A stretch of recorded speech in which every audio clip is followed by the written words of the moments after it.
할렐루야. 예.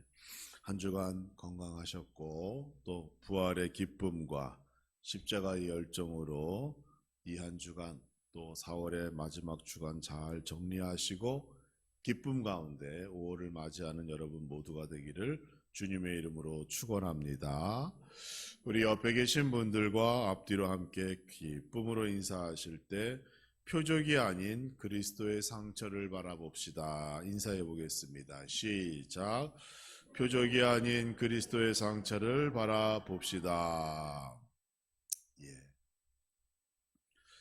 예루살렘에서 동쪽으로 한 2.5km 정도 떨어진 곳에 작은 마을이 하나 있습니다. 그 마을의 이름은 베다니라고 부르는 마을이지요. 예루살렘에서 2.5km면 가깝죠. 여기서 우리 함나 면사무소 정도 될까요? 가까운 거리에 있습니다. 또 예루살렘으로 들어가는 길목에 그 마을에 그 마을이 있다 보니 예수님께서 그 마을을 자주 거쳐 가셨다는 것이죠.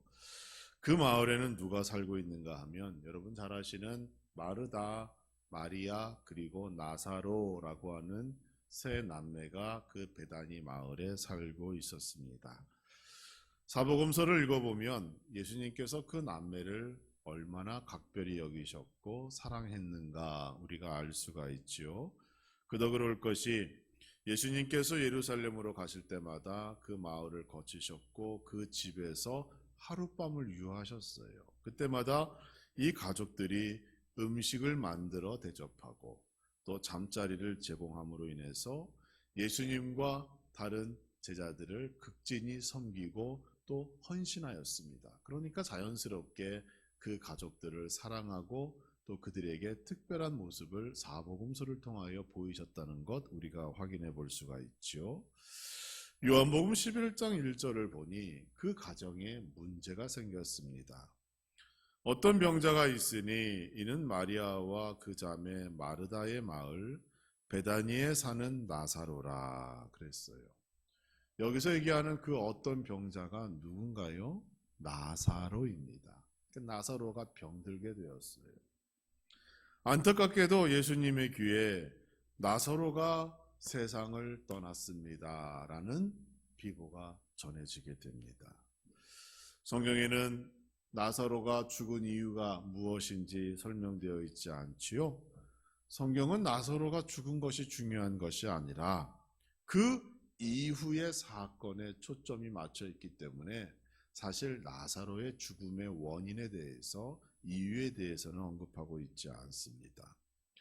예수님께서는 나사로가 죽은 소식을 들으시고 뭐라고 말씀하시는가 하면 그가 죽은 것이 아니라 잠들었노라 라고 말씀하셔요. 그리고 내가 다시 가서 잠든 나사로를 깨워야 하겠다 이렇게 말씀하시고 제자들에게 다시 베다니 마을로 가자 이렇게 얘기하십니다. 다른 제자들도 그 말씀을 듣고 아유 우리 스승님이 참 농담도 잘하셔. 사람이 죽었는데 정말 나사로가 잠자다가 다시 깨어났으면 좋겠다. 근데 사람이 죽었는데 그게 가능할까? 이런 어떤 의심의 그 마음을 가지고 예수님을 대답하는 그런 장면들이 성경에 기록되어져 있습니다. 그 누구도 예수님께서 장차 하실 일에 대하여 알지 못한 것이죠. 예수님께서는 죽은 나사로도 살리는 기적을 통하여 사망 권세를 이기시는 하나님의 아들 예수 그리스도를 증거하셨고 하나님께 영광 돌릴 뿐 아니라 장차 예수님께서도 그러한 죽었다가 다시 살아나는 역사를 보일 것이라는 하나의 예표로서 지금 나사로를 만나러 가게 되는 겁니다. 그러나 제자들은 이때까지만 해도 예수님의 죽음이나 부활에 대하여 조금도 알지 못했어요. 예수님께서 여러 가지 방법을 통하여 미리 언급해 주셨는데 그것을 깨닫지 못했습니다. 더구나 성경을 보면 예수님께서 베다니 마을로 가겠다고 할 때에 제자들 몇 명은 예수님의 그 방문을 가로막았다고 합니다. 여기엔 이유가 있어요. 당시에 예루살렘 중심으로 유대인들 몇 명이 예수님에 대한 적개심이 한참 높아져 가고 반예수라고 하는 분위기가 고조되고 있었어요. 예수님을 유대의 왕으로 세우고자 하는 백성들도 많았지만 상대적으로 지도층 인사들은 예수님이 하나님의 아들이라고 하는 이런 불경건한 믿을 수 없는 주장에 대하여 받아들일 수가 없었습니다. 그렇죠? 유대인들이 누구예요? 평생을 하나님을 여호와 하나님으로 믿고 따르며 섬기던 그들이 갑자기 하나님의 아들이래요. 나사렛에서 태어난 자 33살의 한 청년이 하나님의 아들이라고 얘기하니 믿을 수가 없는 겁니다. 그래서 예루살렘 중심으로 예수님 만나면 우리가 손 좀 보자. 어떤 사람은 만나면 내가 죽여버리겠어. 이런 어떤 악한 마음도 품고 있는 그러한 분위기가 그 당시에 고조되고 있었다는 거예요. 그런데 여러분 보세요. 베다니가 예루살렘으로부터 멀어요, 가까워요? 가깝습니다. 2.5km예요. 그러니까 분명히 예루살렘에서 그런 분위기가 있을 때에 예수님이 베다니 마을에 오셨다는 소문이 들리면 분명히 예루살렘에서 사람들이 일어나 그 마을로 오고 예수님에게 어떤 위해를 가할 수도 있겠구나, 그런 마음을 가지고 예수님 이번만큼은 가지 마세요, 이렇게 예수님의 그 방문을 가로막는 제자들이 있었던 겁니다. 그래서 요한복음 11장 8절을 보면 이렇게 말합니다. 제자들이 말하되 라삐여 방금도 유대인들이 돌로 치려 하였는데 또 그리로 가시려 하나이까, 이렇게 말하며 예수님을 말리는 거예요. 이때에 불꽃같이 등장한 제자 한 명이 있습니다. 그 제자의 이름이 바로 도마입니다. 오늘 본문의 주인공이죠. 요한복음 11장 16절을 보면 그 도마가 나타나 이렇게 말합니다. 디두모라고 하는 도마가 다른 제자들에게 말하되 우리도 주와 함께 죽으러 가자, 이렇게 외치는 겁니다. 예수님께서 그 마을에 가신다고 그러고 제자들은 안 돼요. 방금도 목사님, 예수님, 사람들이 예수님을 돌로 치려했는데 어떻게 거길 또 갑니까? 라고 했을 때 아니야, 예수님이 가시면 나도 같이 갈 거고 죽으면 함께 죽을 거야, 이러한 믿음으로 용기를 보인 제자가 바로 누구예요? 도마라는 인물입니다. 사복음서에서는 도마의 이러한 믿음에 대하여 많은 정보를 우리에게 말하고 있지는 않습니다.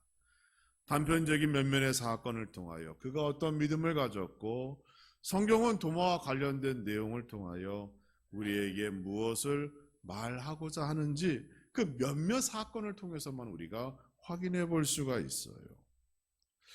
도마는 오늘 본문에서 말하는 것 같이 참 합리적인 인물이었고 또 증거를 중시하는 그러한 제자였습니다. 어찌 보면 오늘날 우리와 비슷한 모습을 가지고 있는 것 같아요. 여러분도 증거를 중요시 여기고 합리적이고 이성적인 판단을 원하시죠?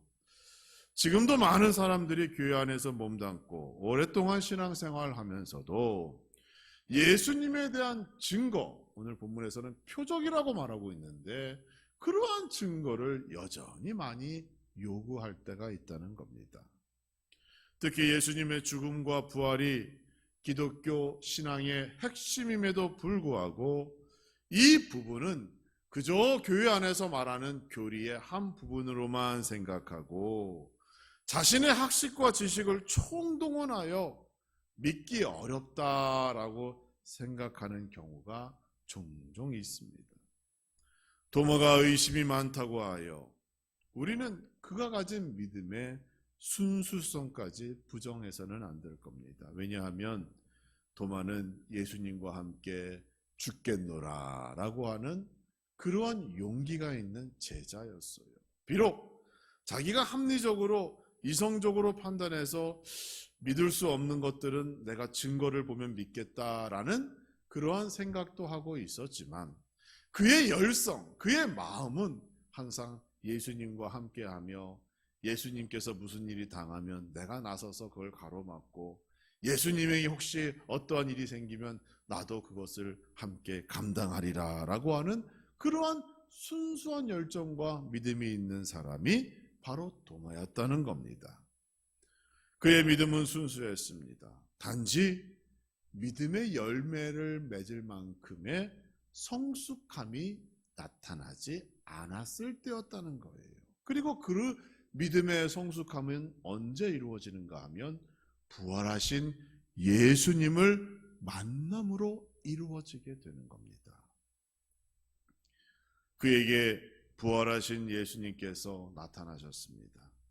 오늘 본문 27절을 보니 도마에게 이르시되 내 손가락을 이리 내밀어 내 손을 보고 내 손을 내밀어 내 옆구리에 넣어보라. 그리하여 믿음 없는 자가 되지 말고 믿는 자가 되라 라고 말씀하셨습니다. 예수님께서 도마에게 하신 말씀은 사실 이전에 도마가 다른 제자들 앞에서 한 말이지요. 제자들이 우리도 나도 부활하신 예수님을 만났다라고 얘기할 때 도마가 뭐라고 그랬어요? 내가 직접 보고 손가락을 그 상처에 넣어보지 않고서는 믿을 수 없다. 그렇게 얘기한 적이 있었고 예수님께서는 도마를 만났을 때 그가 한 옛말 그 말을 다시 언급해 주신 겁니다. 스승으로서의 예수님 그리고 그분께서 하나님의 아들로서 보여주신 기적과 이적 직접 봤기 때문에 도마는 믿을 수 있었어요. 그런데 부활하셨다는 것은 믿을 수가 없었어요. 그래서 표적을 원했고 증거를 원했던 겁니다. 하지만 예수님께서 직접 나타나시자 자신이 가지고 있었던 모든 의심은 한 번에 사라졌습니다. 손을 손가락과 옆구리에 넣어보고 내가 믿겠다라고 얘기했던 그가 여러분 오늘 본문을 보니까 그저 부활하신 주님을 보기만 했는데도 놀라운 그의 신앙 고백을 하고 있는 겁니다. 인정하지 않을 수가 없는 거예요.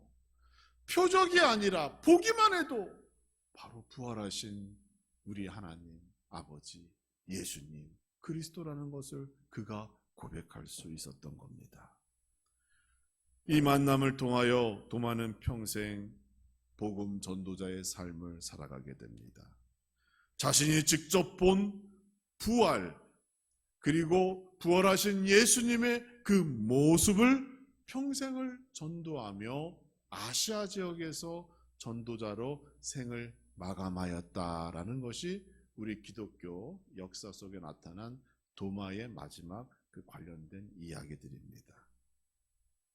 전승에 의하면 도마는 아시아 지역 특히 인도의 복음을 증거하였고 또 우리나라 역사학자 중에서 우리나라까지 그 복음이 증거된 기록이 있다라고 하는 그러한 주장도 있어요. 제가 보니까 어느 돌에 이제 사람 모양으로 이렇게 조각을 해놨는데 거기에 도마라고 헬라어로 써 있는 그런 문양이 우리나라에 있어요. 그래서 도마가 당시에 아시아 지역에 복음이 전도될 때 그 영향력이 우리나라에까지 있지 않았겠느냐라고 보는 그런 역사학자도 있었습니다.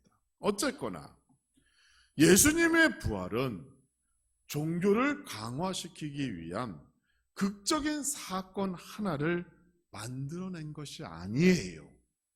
우리 기독교가 이렇게 위대하고 대단하고 예수님이 이렇게 위대한 사람이라고 강조하기 위하여 부활 사건을 만들어낸 그러한 이야기가 아니라는 겁니다. 인간이 만든 대부분의 신화는 극적인 사건이 존재합니다. 사람들의 관심을 끌고 인간의 지식을 넘는 사건을 통하여 신의 존재를 강조하기 위하여 사람이 만든 신화 속 이야기들에는 다 극적인 상태가 존재해요. 우리나라도 뭐 박혁컷의 신화를 보면 뭐 알에서 누가 태어났다고 그러고, 뭐 그 이전에 뭐 단군 신화를 보면 뭐 곰의 호랑이가 뭐 어떻게 뭘 먹고 사람이 되었다고 그래서 여러분이 다 누구의 자식이라 그래요? 곰의 자식이래요. 예. 그래서 미련하다고 이렇게 얘기하잖아요. 말도 안 되는 얘기를 그렇게 하고 있죠. 사람이 만든 이야기는 그런 겁니다. 하지만 예수님의 부활은 이러한 사람이 만든 극적인 사건이 아닌 역사적인 사건임을 여러분 아셔야 해요. 여전히 지금도 예수님의 부활을 의심하는 그리스도인이 많다는 것, 안타까운 일이지요. 합리적으로 이성적으로 죽은 자가 어떻게 살아날 수 있을까? 믿을 수 없다, 이렇게 생각하는 분들도 있습니다. 그러나 예수님께서 도마에게 하신 그 말씀을 여러분 한번 기억해 보세요. 너는 나를 본고로 믿느냐? 보지 못하고 믿는 자들은 복되도다, 이렇게 말씀하셨어요. 여러분, 보고 믿는 것보다 보지 못하고 믿는 자가 더 복된 사람입니다. 이게 하나님께서 말씀하시고 예수님께서 말씀하시는 하나님 자녀요 백성으로서 그들이 얼마나 복된 사람이고 행복한 사람인가를 말해주는 또 하나의 증거가 되는 거예요. 그러므로 우리는 이제 표적을 구하고 증거를 구하는 믿음에서 더 변화되고 성숙되어야 합니다. 성경이 1.1에게 오류가 없고 틀림이 없는 하나님의 말씀인 줄 믿습니까? 그 성경이 예수님의 부활을 기록하고 있고 그 부활을 목격한 허다한 증인과 제자들로 인하여 교회가 세워지고 그 영향력이 오늘까지 우리의 삶 깊은 곳에 나타나고 있는 겁니다. 제자들이 부활의 주님을 만났고 수백 명이 동시에 부활하신 예수님, 승천하시는 예수님을 보았다라고 성경은 기록하고 있어요. 바울은 부활의 주님을 만난 후 자신의 삶이 완전히 180도 달라졌고 부활이 없다면 천국도 없고 영생도 없고 부활이 없다면 자신이 가장 불쌍한 사람이다라고 고백하였습니다. 처음 바울이 헬라 사람들 앞에서 예수님을 증거할 때에 그가 얼마나 예수님 그 부활의 사건을 증거하고 얘기하고 강조했는지 처음에 이 소식을 접한 사람들은 바울이 말하는 것 중에서 예수라는 사람이 따로 있고 부활이라고 하는 사람이 따로 있는 줄 착각할 정도로 그렇게 사도 바울은 부활을 강조했다는 거예요. 예수 그리스도라고 계속 강조하고 부활의 주님이라고 계속 강조하다 보니까 사람들이 헷갈려가지고 예수님 따로 있고 부활의 주님이 따로 있는 줄 헷갈릴 정도로 그렇게 생각했다는 겁니다. 그렇게 사도 바울이 부활을 강조했다는 거예요. 우리는 더 이상 표적을 구할 필요가 없습니다. 여러분 표적을 원하시면 성경을 더 깊이 읽으시고 묵상하세요. 사복음서와 바울 서신을 읽어보면 예수님께서 부활하셨다는 명확한 사실을 성경을 통하여 확인해 볼 수가 있습니다. 만약 그럼에도 불구하고 나는 못 믿겠다라고 생각되어지시면 여러분 내 주변에 있는 사람들 예수 믿고 얼마나 달라졌는가 그것을 한번 보세요. 사람이 어떻게 변화됩니까? 교육을 통해서요? 그렇지 않아요. 예수님 만나면 변화되고 달라지는 겁니다. 그게 유일한 인간이 변화되는 방법이고 유일한 길이에요. 그 놀라운 변화의 역사, 이유가 뭐예요? 죽음도 이기시고 사망 권세도 이기신 예수 그리스도 때문입니다. 이것보다 확실한 증거가 어디에 있습니까? 우리는 내가 눈으로 봐야 믿겠다라고 하는 그 초보적인 믿음에서 벗어나야 됩니다. 마치 먹기 싫은 음식을 하나하나 골라내고 그 음식을 먹는 어린아이와 같은 그러한 모습에서 벗어나 성경에 기록된 모든 말씀을 다 하나님의 말씀으로 받아들이고 그것을 나의 영의 양식으로 삼는 여러분 되시기를 주님의 이름으로 축원합니다. 사랑하는 성도 여러분, 예수님께서는 부활하셨습니다. 우리는 더 이상 예수님에 대한 부활의 표적을 구하지 말아야 합니다. 동시에 우리가 바라보며 살아야 할 것은 도마의 시선과 같이 예수님께서 십자가 위에서 경험하신 그 십자가의 상처를 바라보며 나에게 주신 직분과 사명, 나도 그 십자가의 길을 걸어가며 충성스럽게 감당하겠노라 하는 이러한 놀라운 고백이 우리의 삶 가운데 나타나야 할 줄 믿습니다. 예수님께서 의심하는 도마에게 나타나 손을 내밀어 상처를 보라고 했을 때 도마가 어떻게 했나요? 28절 말씀을 보면 도마는 이렇게 고백합니다. 나의 주님이시요 나의 하나님이시니이다 라고 말씀합니다. 도마가 그 표적의 손가락을, 그 상처에 손가락을 넣어보고 얘기하는 거 아닙니다. 보기만 해도 이러한 고백이 나오는 거예요. 나의 주님이시요 나의 하나님이십니다. 제가 잘못했습니다. 제가 부족했습니다. 제가 의심했습니다. 그러한 모든 회개의 그러한 기도와 고백이 그 말씀에 담겨져 있는 겁니다. 이것이 표적을 구하는 사람과 예수님의 거룩한 십자가의 상처를 보는 사람의 시각의 차이인 거예요. 표적을 구하는 사람은 여전히 예수님께서 당하신 고난과 죽음의 이유를 모르는 겁니다.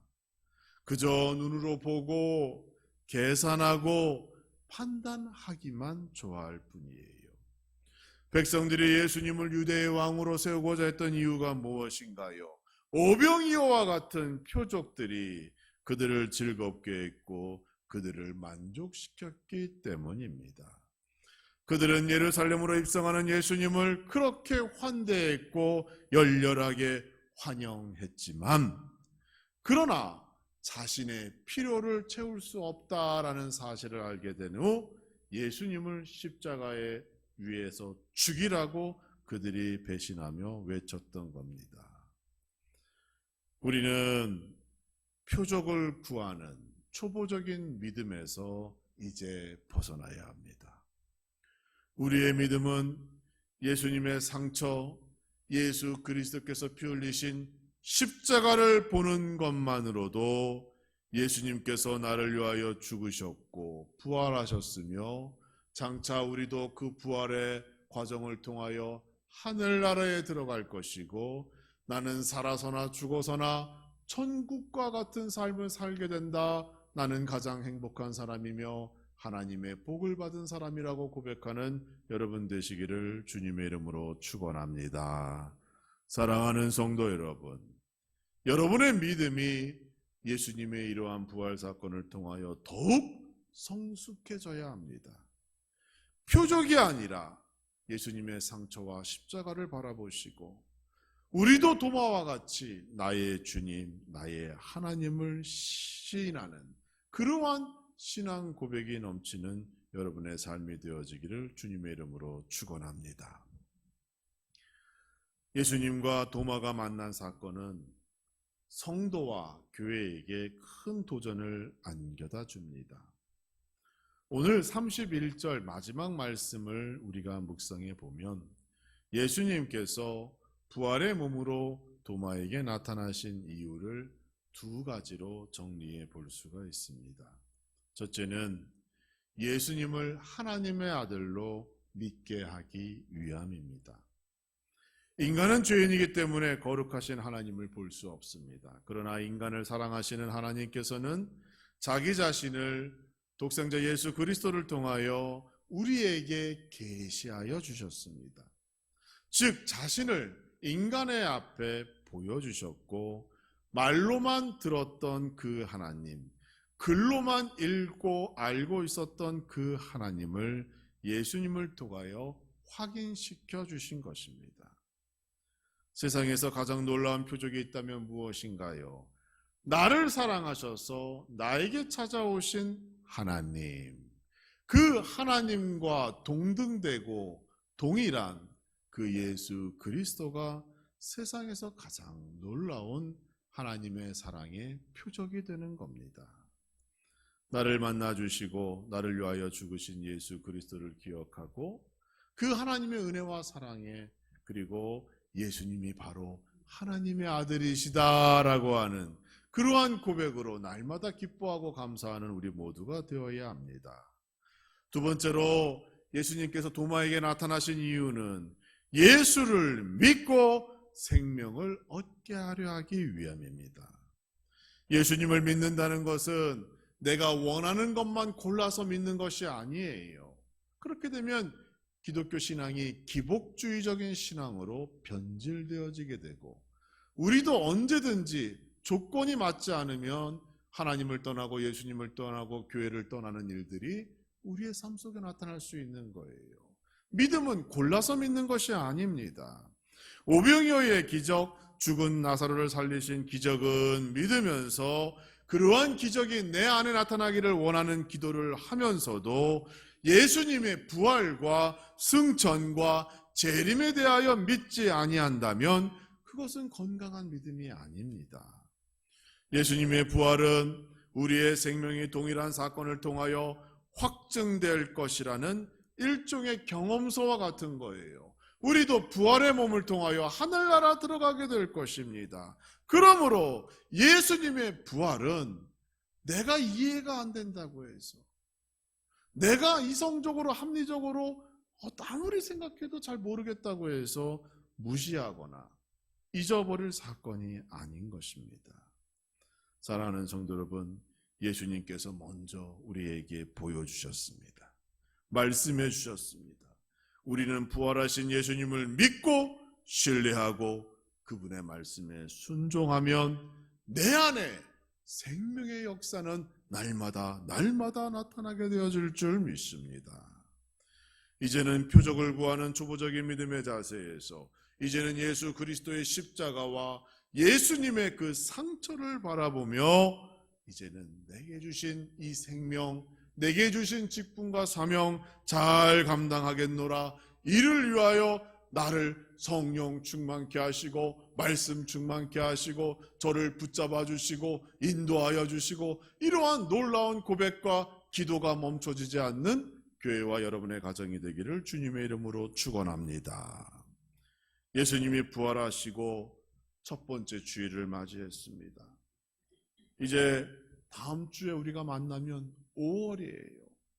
새로운 계절이고 모든 것이 달라지는 5월입니다. 그럼에도 우리는 예수님께서 나를 위하여 피 흘리셨다라고 하는 그 고백으로 예수님의 십자가와 십자가를 바라보며, 예수님의 상처와 십자가를 바라보며 예수님을 나의 하나님, 예수님을 나의 구주로 믿으며 그 그리스도의 복음을 증거하고 전파하는 여러분 모두가 되어지기를 주님의 이름으로 축원합니다.